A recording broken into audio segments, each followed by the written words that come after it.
In today's video, I'm going to teach you how to use lines, shapes, graphics, charts, and more in Canva. By the end, you'll know exactly where to find these tools and how to use them to build clean layouts, eye-catching visuals, and clear data stories. Let's start with lines. Open the Elements tab and search for lines. You'll see straight, curved, and dashed options. Click one to add it to your design, then use the top toolbar to adjust its style. You can make the line thicker or thinner. Swap between solid and dashed looks, and add arrowheads to either end when you want to indicate direction or flow. If you choose a curved line, you can bend it using the handles that appear on the canvas, shaping it to guide the viewer's eye exactly where you want. Next, shapes. Still in the Elements tab, choose from squares, circles, and a variety of custom shapes.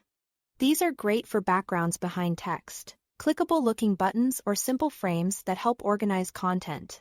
Place a shape on your canvas and position it where it supports your layout. Try using a large shape to ground a section, or a smaller one to highlight a callout or label.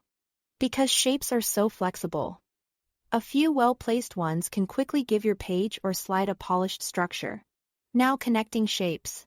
When you are creating a flowchart or a process diagram, add your shapes first, then bring in lines to connect them. The connectors will stick to the shapes, so when you move a shape later, the line adjusts automatically. This keeps everything tidy and saves time as you refine your layout. If a connector isn't attaching where you want, drag its endpoint to the edge of the shape until it snaps. On to graphics. In the Elements tab, search for icons or stickers to bring in visual accents that match your topic. Once you add a graphic, you can resize it by dragging the corners and recolor it to fit your design's palette. A few consistent icons can make instructions clearer and help your design feel cohesive without overwhelming the page. Finally, charts and graphs. Under Elements, click Charts and choose from bar, pie, or line charts. Add one to your canvas, then enter data directly in the chart panel or paste from Excel or Google Sheets. After your data is in, customize colors for clarity. Adjust the legend to label your series and fine-tune grid lines to make values easy to read. Small visual tweaks here can dramatically improve comprehension. That's it. Thanks for watching.